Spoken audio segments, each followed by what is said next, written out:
أحد لم يلد ولم يولد ولم يكن له كفوا أحد۔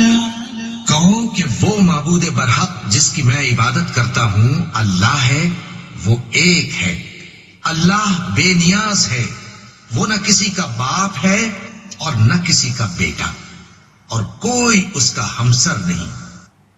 بسم اللہ الرحمن الرحیم۔ السلام علیکم۔ پروگرام گفتگو کے ساتھ میں آپ کا میزبان ابوبکر شبیر آپ کو خوش آمدید کہتا ہوں۔ سننے والوں اور دیکھنے والوں کو بتاتا ہوں کہ ہمارا آج کا موضوع حقوق العباد ہے، اور آپ ہماری ٹرانسمیشن لائیو دیکھنے کے لیے وزٹ کر سکتے ہیں edutv.hec.gov.pk، اور آپ ٹویٹر پر ہمیں فالو کر سکتے ہیں @edutv_HEC۔ سامعین، آپ کو بتائیں کہ ہم نہ چاہتے ہوئے بھی کئی معاملات میں غفلت برتتے ہیں، اور حقوق العباد کی ہم خلاف ورزی کرتے ہوئے اللہ کی مخلوق کی دل آزاری کرتے ہیں۔ وہ نہ چاہتے ہوئے یا چاہتے ہوئے ہم سے یہ انجانے یا جانتے ہوئے ہم سے یہ واقعات سرزد ہو جاتے ہیں۔ تو اللہ تعالیٰ فرماتے ہیں کہ اور ماں باپ اور قرابت والوں اور یتیموں اور ناداروں اور رشتہ داروں اور ہمسایوں اور اجنبی ہمسایوں اور پاس بیٹھنے والوں اور مسافروں اور جو لوگ تمہارے قبضے میں ہوں سب کے ساتھ حسن سلوک کرو، بے شک اللہ تکبر کرنے والوں، برائی مارنے والوں کو دوست نہیں رکھتا۔ اور ہمارے پیارے نبی صلی اللہ علیہ وآلہ وسلم نے فرمایا، حضرت ابو ہریرہ رضی اللہ تعالیٰ عنہ سے روایت ہے کہ ایک مومن کے دوسرے مومن پر 6 حقوق ہیں۔ جب وہ بیمار ہو تو اس کی بیمار پرسی کرے، جب مر جائے تو اس کے جنازے میں شرکت کرے، اور جب وہ اسے کسی دعوتی یا کسی ضرورت اور دعوت کے لیے بلائے تو وہ اس کی پکار پر لبیک کہے، اور جب اس سے ملاقات کرے تو اسے السلام علیکم کہے، اور جب وہ چھینک مار کے الحمدللہ کہے تو اس کے جواب میں یا رحمک اللہ کہے۔ اس کی غیر موجودگی یا غیر حاضری میں ہر موقع پر اس کی خیر خواہی کرے۔ تو یہ 6 حقوق جو ہیں یہ ہر مسلمان مومن مرد اور عورت پر فرض ہیں۔ تو آج اسی موضوع کے اوپر بات کرنے کے لیے ہمارے ساتھ موجود ہیں associate professor of Islamic studies جناب ڈاکٹر محمد سرفراز خالد۔ ہم ان کو اپنے پروگرام میں خوش آمدید کہتے ہیں۔ السلام علیکم سر۔ وعلیکم السلام سر، بہت شکریہ، آپ نے انتہائی اپنے مصروف وقت سے ہمارے لیے ٹائم نکالا۔ سر، بات کا آغاز کروں گا حقوق العباد سے۔ جس طرح کہ میں نے پہلے بتایا کہ جانتے ہوئے نہ جانتے ہوئے ہم سے یہ غلطیاں ہو جاتی ہیں، انسان ہیں۔ تو قرآن و حدیث کا اگر ہم بیان کریں حقوق العباد میں اللہ تعالیٰ نے اور ہمارے نبی نے کیا کیا ہمیں احکامات دیے ہیں، اس حوالے سے ہمارے سامعین کو ذرا بتائیے گا۔ بسم اللہ الرحمن الرحیم۔ الحمدللہ رب العالمین والصلاة والسلام علی رسولہ الکریم۔ سب سے پہلے تو میں آپ کا شکر گزار ہوں کہ آپ نے مجھے اس موضوع پر گفتگو کرنے کا موقع فراہم کیا۔ اسلام جو ہے یہ ایک دین حق ہے، اور اسے ایک مکمل ضابطہ حیات بھی قرار دیا گیا ہے۔ اسلام میں جہاں اللہ تعالیٰ نے قرآن میں حقوق اللہ کا ذکر کیا ہے، وہاں حقوق العباد کا بھی ذکر کیا۔ اسی طرح اس نے اپنے پیارے رسول صلی اللہ علیہ وسلم کو اس دنیا میں مبعوث فرمایا تو انہیں ایسی زندگی عطا فرمائی کہ جو ہمارے لیے اسوہ حسنہ قرار دے۔ تو رسول اللہ صلی اللہ علیہ وسلم کی زندگی بھی قرآن مجید کا ایک عملی نمونہ ہے۔ تو آپ صلی اللہ علیہ وسلم کی زندگی میں بھی ہمیں اللہ تعالیٰ کے احکامات کی فرمانبرداری نظر آتی ہے۔ تو جب ہم قرآن و حدیث کا مطالعہ کرتے ہیں تو ہمیں پتہ چلتا ہے کہ اللہ تعالیٰ نے جہاں حقوق اللہ کا ہمیں درس دیا ہے وہیں ہمیں حقوق العباد کا درس دیا ہے، کیونکہ اللہ تعالیٰ کے ہاں اس کے فرشتے عبادت کر رہے تھے۔ جب انسان کی تخلیق کا اللہ تعالیٰ نے ارادہ فرمایا تو انہوں نے یہی عرض کی تھی کہ ہم تیری تسبیح اور تذکرہ کرتے رہتے ہیں، تو پھر یہ نیا بنانے کی کیا ضرورت ہے؟ تو اللہ تعالیٰ نے جو انسان کو بنایا تو فرمایا کہ میں بہتر جانتا ہوں کہ کیوں میں اس کو پیدا کر رہا ہوں۔ تو لہٰذا اللہ تعالیٰ نے انسان کو جو پیدا فرمایا تو ان کے اندر ایک آپس میں تعلق، ربط اور ایک دوسرے کے ساتھ جو واسطہ جو ہے یہ قائم کیا. لہٰذا انسان جو ہے یہ سب سے پہلے اللہ تعالیٰ کا شکر گزار ہوتا ہے کہ اس نے اسے پیدا فرمایا. اور دوسری بات یہ کہ حقیقی طور پر تو اللہ تعالیٰ ہی انسان کا پیدا کرنے والا ہے، لیکن اسے اس نے دنیا میں بھیج کر کچھ آزمائشوں کے ذریعے چیک کرنا ہے کہ کیا وہ اللہ تعالیٰ کے احکامات پر عمل پیرا ہوتا ہے یا نہیں ہوتا. صحیح. تو جب ہم دیکھتے ہیں کہ حقیقی پیدا کرنے والا جو ہے اللہ تعالیٰ ہے، تو اس کے بعد پھر ہم دیکھتے ہیں کہ جو اس کے مجازی طور پر پیدا کرنے والے اس کے والدین. بالکل. تو میں سمجھتا ہوں کہ حقوق اللہ میں سب سے پہلا جو حق ہے وہ والدین کا ہے. حقوق العباد. حقوق العباد میں جی. سب سے پہلا حق جو ہے وہ والدین کا ہے، بالکل. کیونکہ اگر اس کے والدین نہ ہوتے تو وہ دنیا میں نہ آتا. بالکل. اسی لیے اللہ تعالیٰ نے جہاں قرآن کریم میں اپنی عبادت کا ذکر فرمایا ہے، ساتھ ہی والدین کی عظمت و یعنی ان کے ساتھ بڑھائی کا ذکر کیا اور ان کا ادب و احترام، ان کے ساتھ احسان کرنے کا ذکر کیا. قرآن کریم کی سورۃ الاسراء میں اللہ تعالیٰ فرماتا ہے وَقَضَىٰ رَبُّكَ أَلَّا تَعْبُدُوا إِلَّا إِيَّاهُ وَبِالْوَالِدَيْنِ إِحْسَانًا. اللہ تعالیٰ نے تجھ پر یہ حکم لکھ دیا ہے کہ تو صرف اسی کی عبادت کرے اور والدین کے ساتھ احسان کرے. احسان عمومی طور پر جو کسی کا حق ہوتا ہے اسے بڑھ کر دینے کو کہتے ہیں. صحیح. لیکن انسان کسی کا حق یا والدین کا حق تو دینا بہت بڑی دور کی بات ہے، احسان کیسے کرے گا؟ صحیح. لیکن اللہ تعالیٰ نے جو اس حکم میں احسان کا تذکرہ فرمایا، اس کا مطلب یہ ہے کہ والدین کا حق ادا ہو ہی نہیں سکتا. اس کے باوجود انسان کو ہر وقت کوشش کرتے رہنا چاہیے کہ ان کے حق کے لیے اپنی زندگی وقف کر دے. اچھا، حق اور احسان جو اللہ تعالیٰ نے اس میں ذکر فرمایا ہے، جی جی احسان آپ نہیں جگا سکتے. جی جی آپ یہ مطلب کہنا چاہ رہے ہیں؟ جی جی. صحیح. تو اس طرح جو اللہ تعالیٰ نے کچھ انسان کے لیے حقوق بنائے ہیں اور کچھ اس کے فرائض ہیں. ہاں بالکل. ٹھیک ہے نا. تو جو حق ہیں اس میں جو والدین کا سب سے پہلے حق آتا ہے. صحیح. ٹھیک ہے. تو انسان کو یہ کوشش کرنی چاہیے کہ اپنے والدین کی خدمت کرے، کہ اس نے جو اس دنیا میں اس کو لے کے آئے ہیں تو اس کو ان کا بدلہ دینا چاہیے، ان کی خدمت کرنی چاہیے، اور جہاں تک ممکن ہو سکے ان کے ساتھ بھرپور طریقے سے ان کی خدمت کرے، ان کے ادب و احترام کرے، ان کے آرام و سکون کا خیال رکھے، ان کے ضروریات زندگی کا جو ہے وہ سارا پورا کرتا رہے، اور اس کے ساتھ ساتھ ان کی اطاعت بھی کرے. بالکل. یعنی اللہ تعالیٰ نے جہاں جو ابھی میں نے عرض کی آیت کہ فرمایا کہ اللہ تعالیٰ کے جو تیرے اوپر ہے کہ اس کی عبادت کرو، ساتھ والدین کا، جہاں اپنا ذکر کیا وہاں ساتھ والدین کا کر دیا کہ والدین کی اطاعت کرنی والدین کی بھی اطاعت ہونی چاہیے. اچھا سر، ابھی آپ نے حق اور فرض کا بتایا. جی جی. حق اور فرض میں کیا بنیادی فرق کیا؟ حق جو ہے وہ بندے کو ان کے جو ہے ملنے چاہیے. صحیح. جو چیز کسی کو واجب الادا ہو وہ اس کا حق ہوتا ہے، اور جو اس نے ادا کرنا ہے وہ اس کا فرض ہوتا ہے. جیسے ہم والدین کے حقوق کی بات کر رہے ہیں، صحیح. تو یہ والدین کو ملنے چاہیے، اور یہ جو والدین کے حق ہیں یہ ایک اس کے اولاد کے فرائض میں شامل ہوں گے. صحیح. صحیح. لہٰذا جو والدین کے حقوق ہیں وہ اس کی اولاد کی طرف سے اس کے فرائض ہوں گے اور وہ ان کی ادائیگی کرے گا. اور اللہ تعالیٰ نے بہت سی اور دیگر آیات کے اندر بھی یہ حکم فرمایا ہے کہ اپنے والدین کے ساتھ حسن سلوک کرو، ان کا ادب و احترام کرو. اسی طرح نبی کریم صلی اللہ علیہ وسلم نے بھی اپنے والدین کے ساتھ ادب و احترام کا درس دیا ہے.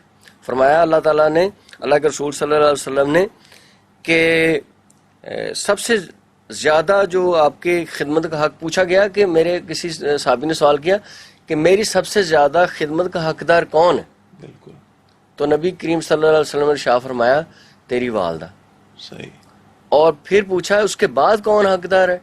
فرمایا تیری والدہ. پھر تیسری مرتبہ پوچھا کہ اس کے بعد کون حقدار ہے؟ نبی صلی اللہ علیہ وسلم نے فرمایا کہ تیری والدہ.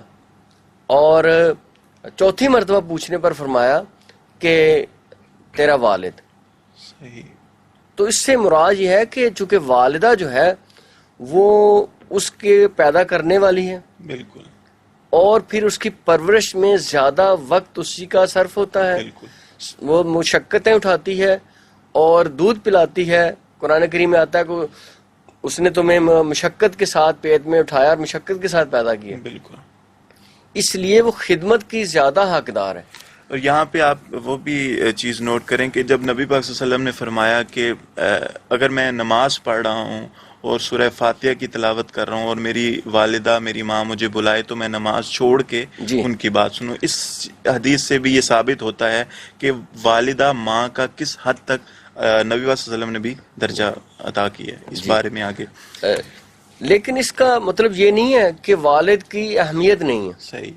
مطلب یہ ہے کہ خدمت کا زیادہ حق والدہ کا ہے، لیکن اس کے ساتھ ساتھ جو ادب و احترام ہے، جو عزت و احترام ہے، بالکل. وہ والد کا بھی اسی طرح اور آتا ہے. ماں جہاں جنت ہے تو باپ جنت کی چابی. جنت کا دروازہ کہا گیا. نبی صلی اللہ علیہ وسلم نے یہ بھی ارشاد فرمایا کہ والد کی خوشنودی اللہ تعالیٰ کی خوشنودی ہے، صحیح. اور والد کی ناراضگی اللہ تعالیٰ کی ناراضگی ہے. صحیح. یعنی جنت ایک چھوٹی چیز، بعض علماء یا مفسرین نے کہا ہے جنت ایک چھوٹی چیز ہے، بالکل. اللہ تعالیٰ کی رضا اس سے کہیں بڑھ کر ہے. بالکل. اس لیے والد کی اہمیت اس حدیث سے کم نہیں ہوتی. مطلب یہ خدمت چونکہ وہ مشقت اٹھاتی ہے، کمزور ہوتی ہے، اس کی خدمت زیادہ کرنے کی ضرورت پڑتی ہے، مجبوری ہے کہ اس کے اعضاء جو ہیں وہ کمزور ہو جاتے ہیں. لیکن والد کا ادب و احترام بھی اس میں کم نہیں ہے. اچھا سر، اگر ہم آگے بات کریں، یہ تو والدین کے حقوق ہو گئے. اس کے بعد جس طرح اقبال نے فرمایا کہ درد دل کے واسطے پیدا کیا انسان کو، ورنہ اطاعت کے لیے کچھ کم نہ تھے کرو بیاں. تو اس سے آگے جو ہمسایوں کے، رشتہ داروں کے اور مسافروں کے، پڑوسی اور اس کے علاوہ جو مزید حق ہیں، اس کے بارے میں آپ سامعین کو ذرا آگاہ کیجیے گا. جیسا کہ میں نے پہلے سے کیا کہ انسان جب دنیا میں آتا ہے تو سب سے پہلے اس کے والدین ہوتے ہیں، اس کے بعد پھر اس کے بہن بھائی، اس کے رشتہ دار آتے ہیں. سارے جو ہیں وہ رشتہ داروں میں آتے ہیں. بہن بھائی بھی اس کے رشتہ دار ہیں، اس کے ماما، خالہ، پھوپھی، چچا سارے جو ہیں وہ اس کے سارے رشتہ دار ہیں. صحیح. لہٰذا ان کا حق والدین کے بعد پھر شروع ہوتا ہے. صحیح. کیونکہ وہ انسان جب دنیا میں آتا ہے تو پھر والدین کے جتنے اس کے رشتہ دار ہیں وہ پھر اس کے رشتہ دار ہو گئے. بالکل. اور ان کا حق بھی اسی طرح ادا کرنا چاہیے. بالکل. اور اللہ تعالیٰ قرآن کریم میں ارشاد فرماتا ہے وَآتِ ذَا الْقُرْبَى حَقَّهُ، کہ تو ادا کر اپنے قریبی رشتہ داروں کا حق جو ان کا ہے. تو لہٰذا اس سے پتہ چلا کہ ان کا حق ادا کرنا چاہیے. اسی طرح جب مال و دولت خرچ کرنے کا اللہ تعالیٰ قرآن کریم میں ارشاد فرماتا ہے تو یہ ارشاد فرماتا ہے وَآتَ الْمَالَ عَلَىٰ حُبِّهِ ذِوِي الْقُرْبَىٰ وَالْيَتَامَىٰ وَالْمَسَاكِينِ وَابْنِ السَّبِيلِ، کہ جو مال تو اپنی اس کی نبی اللہ کی محبت میں یا مال کی محبت میں، دونوں طرح مفسرین نے بیان کیا ہے کہ اس کے باوجود کہ تو مال کی محبت رکھتا ہے یا اللہ سے محبت رکھتا ہے تو اس کا مال خرچ کر سب سے پہلے اپنے رشتہ داروں پر، ذوی القربیٰ جو تیرے قریبی رشتہ دار ہیں. صحیح. والیتامہ پھر یتیموں کو، ٹھیک. پھر مسکینوں کو، اور پھر جو ہے وہ مسافروں کو. اس لیے جو رشتہ دار ہیں ان کا حق بھی اسی طرح ہم پر لازم ہے جس طرح ہم اپنے والدین کا احترام کرتے ہیں. تو والدین کے رشتہ دار جو اور ہمارے بہن بھائی ہیں وہ ان ہمارے ماں باپ کی اولاد ہے. بالکل ایسی ہے. تو ان کے ساتھ بھی ہمیں اچھا سلوک کرنا چاہیے. جو ان کے والدین کے بہن بھائی ہیں وہ ہمارے ماما، خالہ یا چچا پھوپھی ہیں جی، ہمیں ان کا بھی حق ادا کرنا چاہیے. لہٰذا ہمیں یہ کوشش کرنی چاہیے کہ اپنے والدین کے ساتھ ساتھ ان کے رشتہ داروں کا بھی خیال کرنا چاہیے. ان کے مثلا دیکھیں کہ ان کی ضروریات زندگی کیا ہیں، بالکل ان کے اگر کوئی بیمار ہے تو اس کی بیمار پرسی کرنی چاہیے، اگر غریب ہے تو اس کی مدد کرنی چاہیے، اگر کوئی کسی مجبوری میں ہے، کسی تکلیف میں ہے تو اس کو تکلیف کو دور کرنا چاہیے. بالکل تو اس طرح جو رشتہ دار ہیں وہ ان کے ساتھ اس طرح سلوک کرنا چاہیے کہ انہیں یہ احساس نہ ہو کہ ہم غریب ہیں، ہم کمزور ہیں، مجبور ہیں.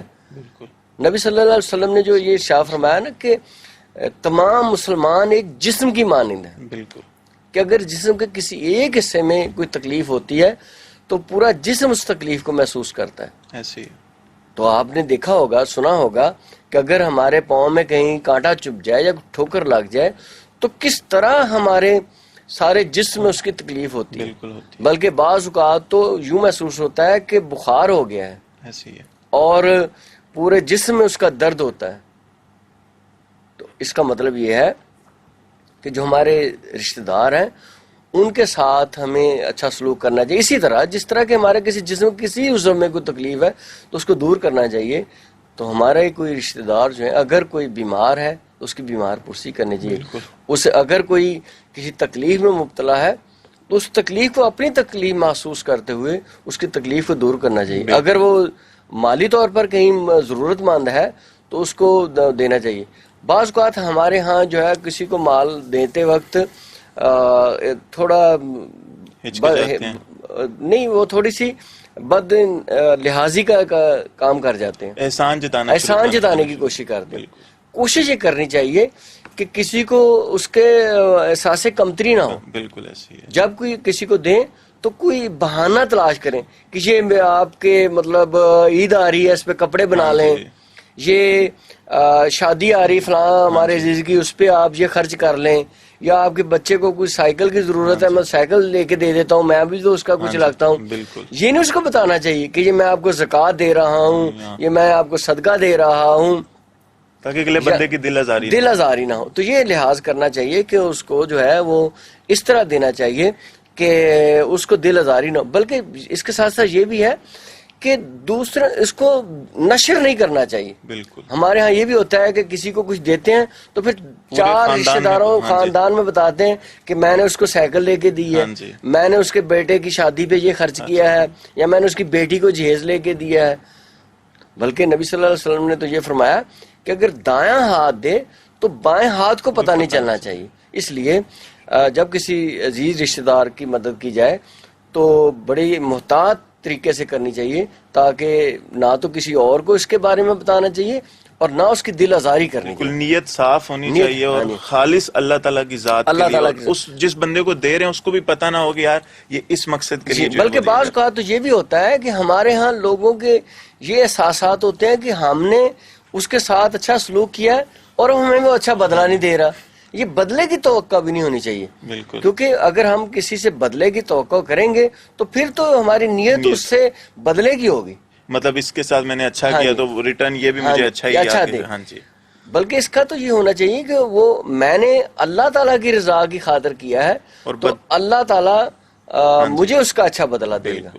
خدا سے بدلے کی امید رکھیں، انسانوں سے بدلے کی امید نہ رکھیں.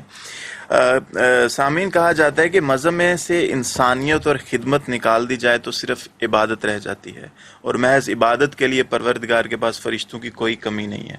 تو سر مجھے یہ بتائیے گا کہ ہم نے رشتہ داروں کے بھی حقوق کی بات کر لی ہے، اگر ہم ان لوگوں کی طرف آئیں، ان ہستیوں کی طرف آئیں جن کو ہم روحانی ماں باپ بھی کہتے ہیں، یعنی کہ اساتذہ، تو جس نے مجھے ایک لفظ بھی پڑھا دیا وہ میرا آقا قرار پایا، تو اس حوالے سے آپ ہمارے سامعین کو آگاہ کیجیے گا.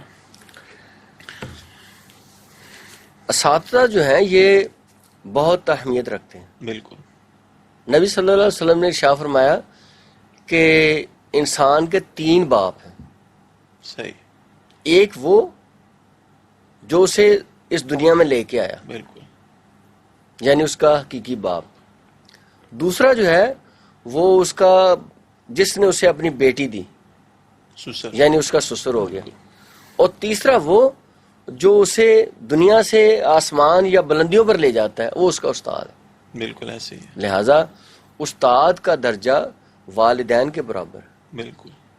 اور انسان کو وہ دنیا میں رہنا سکھاتا ہے، اللہ تعالیٰ کی پہچان کراتا ہے، نبی صلی اللہ علیہ وسلم کی ذات سے شناسائی دلاتا ہے. بالکل. لہٰذا اس کی بعض علماء کے ہاں تو حقیقی باپ سے بھی زیادہ اہمیت بن جاتی ہے. صحیح.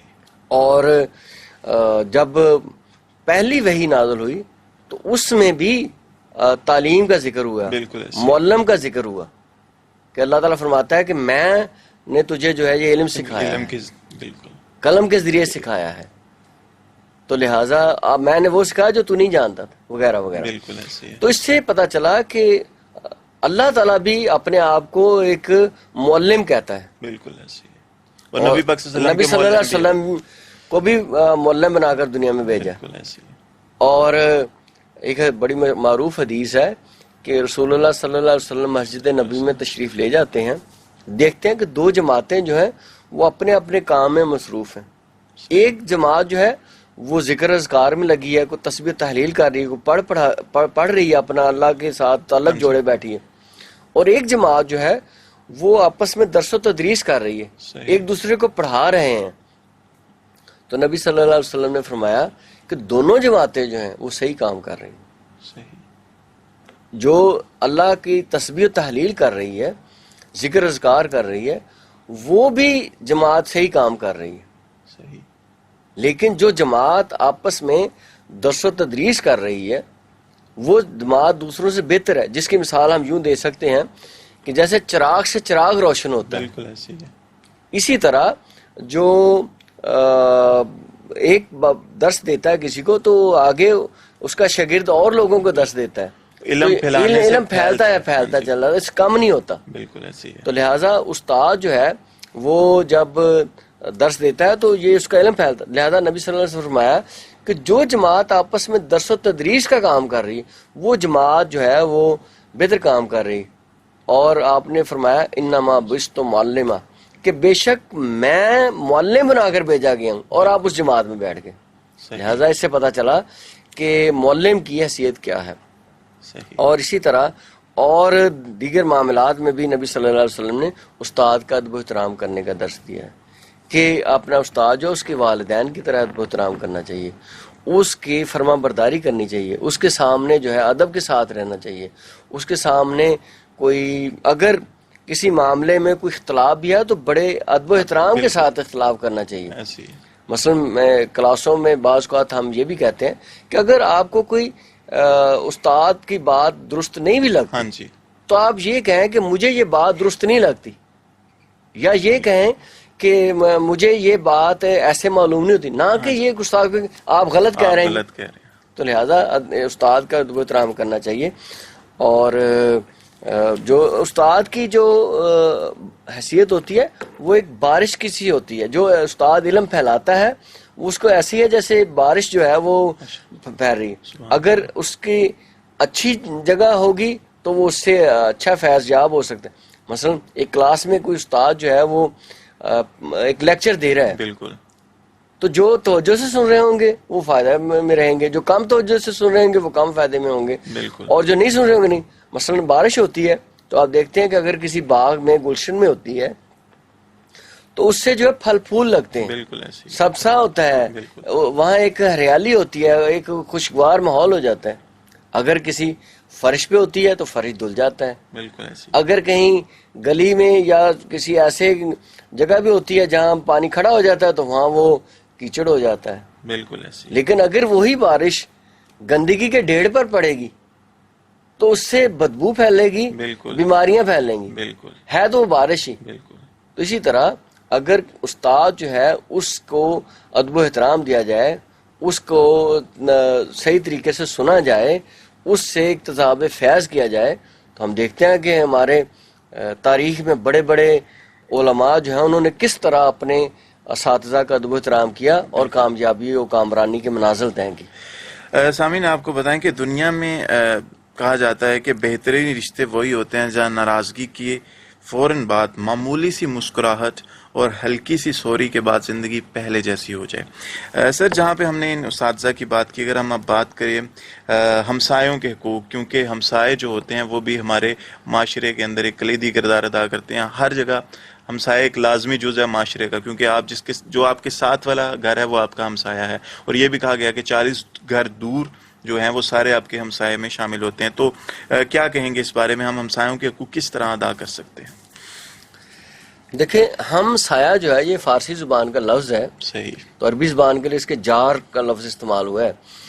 تو ہم سایہ کا مطلب ہے جس کا سایہ مشترک ہو، صحیح. یعنی دو مثلا اگر بیٹھے مثال کے طور پر، تو وہ پھر جیسے ان کا سایہ اکٹھا ہو کے مشترک سایہ بن جائے تو ہم سایہ، جیسے ہم جماعت، ہاں جی. ہم نشین وغیرہ بالکل. وغیرہ لفظ استعمال اردو بالکل میں ہوتے ہیں، تو ہم سایہ. صحیح. تو اس سے جیسا کہ آپ نے فرمایا، اس سے مراد ساتھ والا گھر بھی ہوتا ہے، اور اس کی تفصیل میں 40 گھروں تک کا بھی تذکرہ ملتا ہے. اس کے ساتھ ساتھ ایک کلاس کے جو کٹھے طالب علم ہیں وہ بھی ہمسائے ہیں، بالکل. ایک دفتر میں جو کام کرنے والے دو دوست ہیں وہ بھی ہمسائے ہیں. صحیح. اسی طرح کسی سفر میں جا رہے ہیں تو کوئی ساتھ والی سیٹ والا بھی جو ہے وہ ہمسایہ ہے. صحیح. تو اس طرح اس ہمسائے کے حقوق کو اگر دیکھا جائے تو اس کی وسعت بہت زیادہ پھیل جاتی ہے. اور جیسا کہ آپ نے کہا کہ جو ہمسایہ ساتھ والے کو کہتے ہیں، اس میں بھی پھر ہمیں بہت سے جو ہے وہ کیٹیگریز ملتی ہیں. صحیح. مثلا سب سے پہلے جو ساتھ والے گھر والا ہے، اگر وہ رشتہ دار ہے صحیح. تو اس کا حق دوسرے ہمسائے سے زیادہ بہتر ہوگا. مثلا دائیں طرف پہ اس کا رشتہ دار کا ہمسایہ ہے تو بائیں والے سے اس کا حق زیادہ ہو جائے گا. صحیح. اور اگر غیر رشتہ دار پڑوسی ہے تو اس کا پھر اس کے بعد رشتہ دار اس کا حق آئے گا. ٹھیک ہے.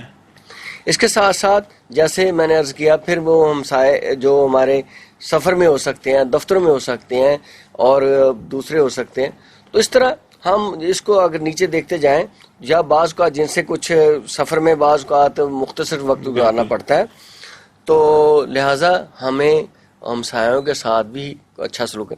ایک حدیث میں آتا ہے کہ نبی صلی اللہ علیہ وسلم نے ارشاد فرمایا کہ جبریل علیہ السلام میرے پاس ہمسایوں کے حقوق کے بارے میں متعدد مرتبہ آئے. صحیح. بار بار آنے سے مجھے یوں محسوس ہوا کہیں ایسا نہ ہو کہ ہمسایوں کو وراثت میں ہی رشتہ دار قرار دے دیا جائے. اتنی سخت اتنی یعنی تاکید آ رہی تھی، اتنی تاکید آ رہی تھی، تو مجھے محسوس ہوا کہ جو ہمسائے جو ہیں یہ کہیں وراثت میں حصے داری نہ ہو جائے. کیونکہ جو ہمسائے ہوتے ہیں وہ ہمارے قریب ہوتے ہیں. بالکل. وہ مثلا اگر کوئی ہمارے رشتہ دار کسی دوسرے محلے میں رہتے ہیں، دوسرے شہر میں رہتے ہیں، تو ان تک شاید ہمارا کوئی مسئلہ، تکلیف، ہماری کوئی ضرورت جو ہے بعد میں پتہ چلے. لیکن جو قریبی ہمارے ہیں ہمسائے ہیں، ان تک ہماری بات پہلے پہنچے گی. لہٰذا جو ہمسائے ہیں ان کا بھی آپس میں جسے کہتے ہیں نا حقوق و فرائض دونوں کی طرف ہے. بالکل ایسی ہے. یہ نہیں کہ ایک طرف سے جو ہے حق ادا ہوتا رہے اور دوسری طرف سے اس کی لاپرواہی ہوتی ہے. صحیح. ایسا بھی ہوا ہے کہ بعض غیر مسلم جو ہمسائے ہیں وہ مسلمانوں کے اچھے سلوک کی وجہ سے وہ مسلمان ہو گئے. لہٰذا ہمیں یہ چاہیے کہ ہم دیکھیں کہ ان کی اگر کوئی دکھ تکلیف ہے تو اس کو دور کیا جائے. اگر کوئی بیماری ہے اس کے علاج میں اس کی مدد کی جائے. اگر کوئی وہ قرض مانگنے آتا ہے تو اس کو قرض دیا جائے. اگر وہ کوئی مالی ضرورت کے تحت آتا ہے تو اس کی مالی ضرورت کو پورا کیا جائے. اپنی استطاعت کے مطابق جتنا ہو سکے اس کو کوشش کریں کہ اس کے ساتھ اگر مثلا مر جاتا ہے تو اس کی جنازے میں شرکت کرنی چاہیے. اس کے رشتہ دار اس کے گھر والوں کے ساتھ اور تعزیت کا اظہار کرنا چاہیے. ان کے اگر مرنے کے بعد اس کے گھر والوں کو کوئی ضرورت ہے تو اس کو پورا کیا جائے، ان کی کفالت کی جائے. ٹھیک. سامعین، آپ گفتگو سن رہے تھے اور بہت ہی اچھی باتیں کی، اور یہ ہمارے لیے سبق آموز چیز ہے کہ ہم اپنے والدین کے ساتھ، اپنے رشتہ داروں کے ساتھ جو ہے یہ اچھا برتاؤ کریں. اپنے ہمسایوں کے ساتھ، اپنے ساتھ جو آپ سفر کرتے ہیں جن لوگوں کے ساتھ، ان کی دل آزاری نہ کریں. سر آخری یہ کہ ان سب حقوق کے اوپر عمل کرتے ہوئے ہمیں بشارت دی گئی جنت کی، ہمیں بتایا گیا جہنم کی سزا کے بارے میں. تو ایک آخری جو میسیج ہے، جو پیغام ہے آپ کی طرف سے، ایک بینگ اے مسلم، اپنے مسلمان کمیونٹی کو آپ کیا دینا چاہیں گے وہ ہمارے اس ٹرانسمیشن کے تھرو توسط سے؟ میں یہی عرض کروں گا کہ جیسا کہ آپ نے وہ شروع میں علامہ اقبال کا شعر پڑھا تھا کہ درد دل کے واسطے پیدا کیا گیا انسان کو، بالکل ورنہ طاعت کے لیے کچھ کم نہ تھے کروبیاں. تو مطلب یہ کہ اگر صرف ہم عبادت ہی کرنے کے لیے دنیا میں آئے ہیں تو اس کے لیے تو فرشتے کافی تھے. بالکل ایسے ہی ہے.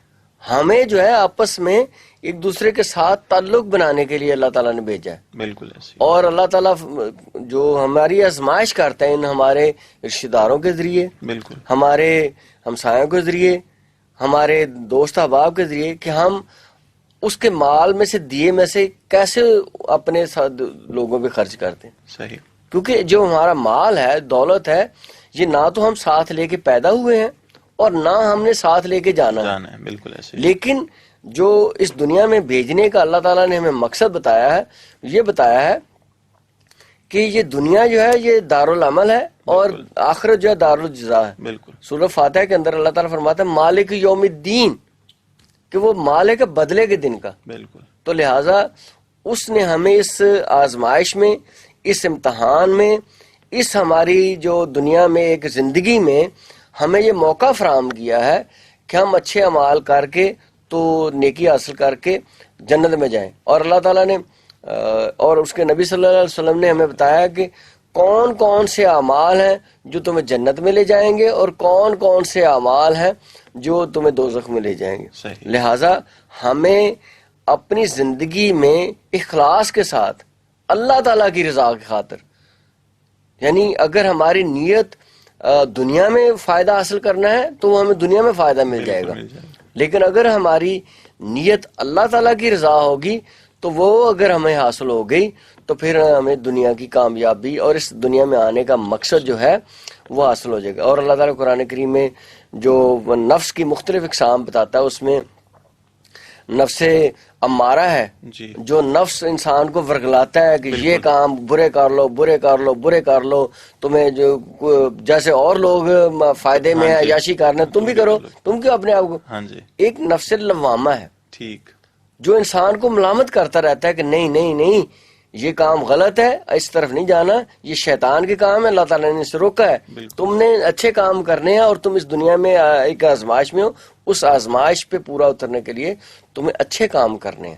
اور اگر تم اچھے کام کرو گے تو پھر ایسے اللہ تعالیٰ نے اسے نفس مطمئنہ کہا ہے. صحیح. اور قرآن کریم میں شاہ فرماتا ہے کہ یا ایھا النفس المطمئنہ ارجعی الی ربک راضیۃ مرضیہ، کہ اے نفس مطمئنہ آؤ اپنے رب کی طرف کہ اللہ تجھ پر راضی تو اللہ پر راضی. صحیح. فادخلی فی عبادی وادخلی جنتی، کہ تو پھر اب میرے نیک بندوں میں شامل ہو جا اور تو اب پھر جنت میں داخل ہو جا. تو یہ انسان اگر حاصل کر لے تو یہ دنیا اور آخرت دونوں کی کامیابی کا باعث بنتا ہے. سر بہت شکریہ آپ کے ٹائم کا. اور سامعین آپ کو بتائیں کہ وہ نبیوں میں رحمت لقب پانے والے، مرادیں غریبوں کی برلانے والے، مصیبت میں غیروں کے کام آنے والے، وہ اپنے پرائے کا غم کھانے والے، فقیروں کا ملجا، ضعیفوں کا ماوا، یتیموں کا والی، غلاموں کا مولا. ہمارے پیارے نبی پاک صلی اللہ علیہ وسلم کی بھی یہی ہمیں تدریس، ہمیں یہ پیغام تھا کہ اپنوں کے ساتھ آپ نے اچھائی کرنی ہے، اپنے حقوق العباد آپ نے اچھے طریقے سے جو ہیں وہ سر انجام دینے ہیں. ہم پھر حاضر ہوں گے کسی نئے مہمان کے ساتھ، کسی نئے موضوع کے ساتھ. اجازت دیجیے، دعاؤں میں یاد رکھیے گا. اللہ حافظ. بہت شکریہ آپ کا اس پروگرام میں بلانے کا. Thank you sir. ایک منٹ.